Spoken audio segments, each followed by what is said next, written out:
Now, what's gamma decay? Gamma decay is different from alpha and beta decay in that the final nucleus is the same as the initial nucleus. Basically, what's happening in gamma decay is the nucleus has some excess energy.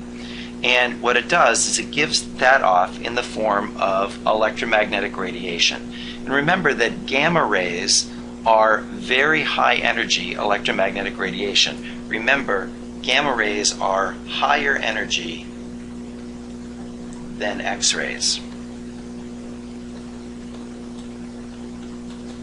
So they're way up at the top in terms of energy of the electromagnetic spectrum. So when a nucleus has some extra energy, it can give off a gamma ray. And that's what we mean by gamma decay. So often if you have a radioisotope, it might undergo gamma decay, and then it will further undergo either alpha or beta decay.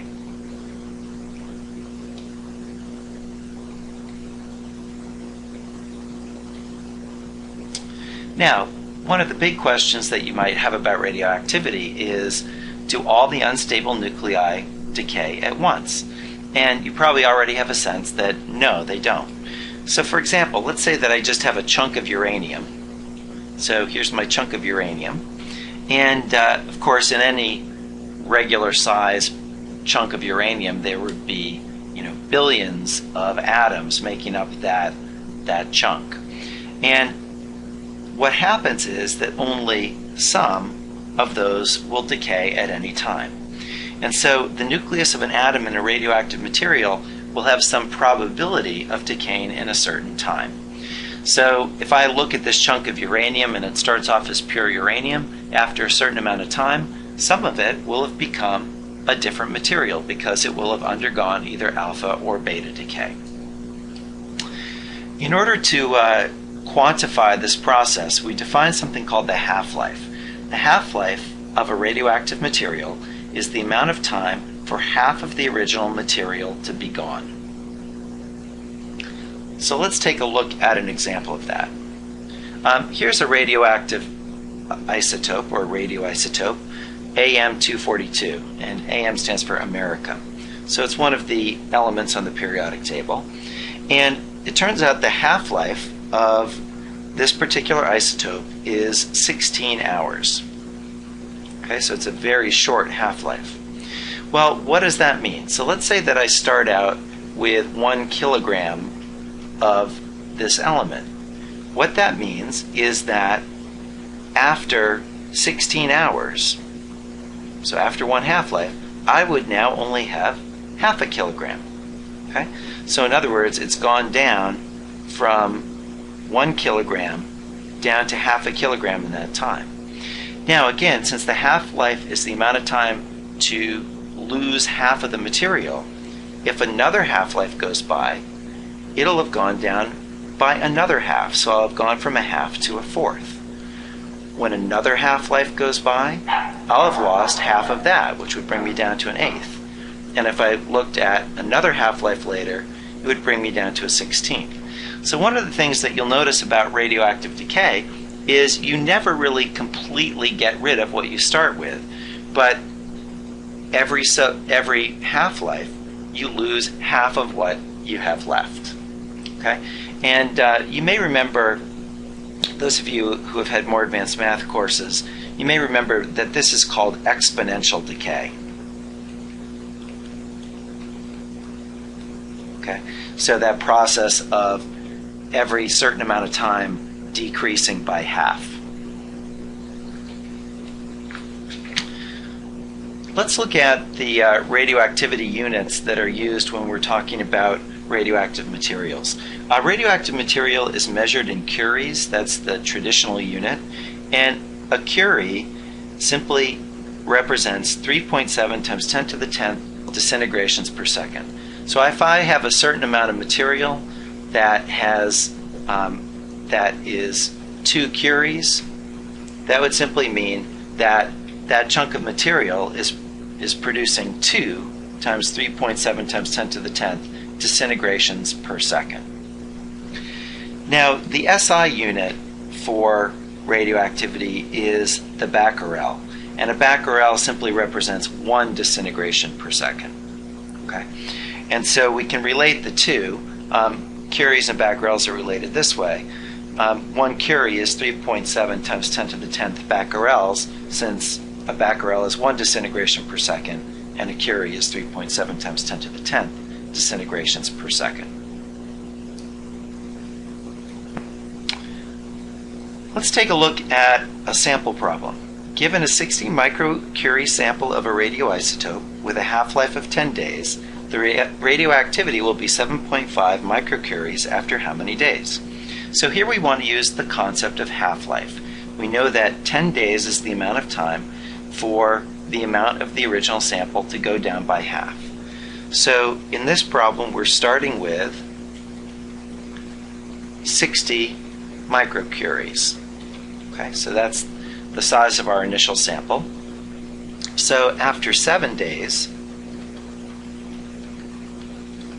sorry, not after 7, after 10 days, which is the half-life, after 10 days we would have 30 microcuries. Okay, so we've gone 1 half-life. Now, after another 10 days, so after 20 days total, we would have now gone through another half-life, and so we would have half of that left over, or 15 microcuries.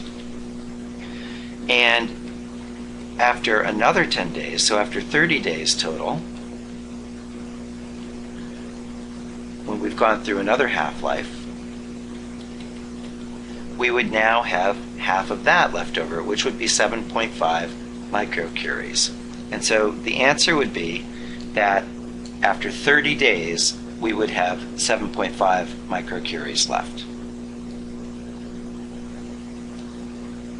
An interesting example of radioactive material and half-lives is the idea of carbon-14 dating. And you may have heard of carbon-14 dating before.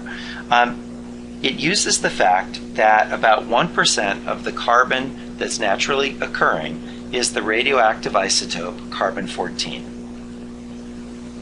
Now, because of 1% of all carbon being carbon-14, if an animal or a plant is living, it will be taking in carbon-14 just along with the other carbon. So the amount of carbon-14 in any living organism will also be 1%. So imagine I've got a nice tree here. That's a tree.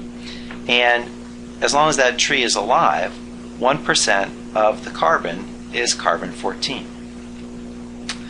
But once the plant dies, or for example, let's say we chop it down, so I take my axe and I chop down my tree. Once I've chopped down the tree, it's no longer exchanging carbon with the environment. It's not living anymore, so it's not bringing in new carbon and replacing old carbon. And so what would happen is the percentage of carbon-14 would decrease because the carbon-14 would be decaying in the wood that's remaining. Now, it turns out the half-life of carbon-14 is a little less than 6,000 years. So if you find, let's say, some old, wood club that you dig up in a cave somewhere, and you measure what the percentage of carbon-14 is in that sample, you can figure out how old it is. So if the amount of carbon-14 has gone down to 0.5%, you'd know it's about 6,000 years old. If it's gone down to 0.25%, you'd know that it's about 12,000 years old. Okay? And so that's how carbon-14 dating works. And it turns out to be useful for objects up to about 50,000 years old. So let's compare alpha, beta, and gamma radiation. First of all, alpha and beta radiation are called particulate radiation, and that's because what's being given off are particles. In other words, in the case of alpha, it's a helium nucleus that's being shot out. And in beta radiation, it's an electron that's being shot out of the nucleus. So they're particles, so we call that particulate radiation. Gamma radiation is electromagnetic radiation. And again, remember, gamma rays are very high energy electromagnetic waves. Now, all three of these are examples of ionizing radiation. So alpha, beta, and gamma rays will all ionize atoms. In other words, knock out electrons as they pass through. But the three types of radiation have very different penetrating power. So let's take a look at the following picture here. Alpha particles can be very easily stopped. So if you have a radioactive source and it's giving off alpha particles, a simple piece of paper would stop those alpha particles. Beta particles would go right through a piece of paper, but could be stopped by a thin piece of metal like aluminum foil. Gamma rays will go through just about anything, and in fact it takes a lot of lead and concrete to stop gamma rays. So they have very different penetrating power. Now, what we care about for radiology is obviously what does this correspond to in the human body. Alpha particles will be stopped in the skin. So an alpha particle hitting your body, it will actually only go in about 100 micrometers, or what we also call microns. And remember, let's see, 1,000 microns is a millimeter. So that's 1/10 of a millimeter. In other words, an alpha particle is not going to hurt you because it's going to be stopped in the outer layers of skin. A beta particle can go 1 to 2 centimeters into soft tissue. Okay, so a beta particle has more possibility of doing damage because that ionizing radiation can get 1 or 2 centimeters into the body before it's completely absorbed. Gamma rays, they can basically go right through your entire body, ionizing along the way. Okay, so a gamma ray would go all the way through.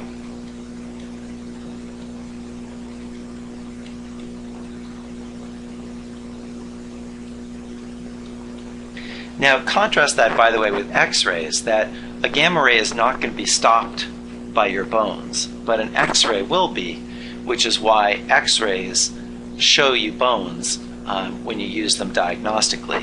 Gamma ray, it's going to keep going. It's going to really not be stopped by anything except a lot of lead and a lot of concrete.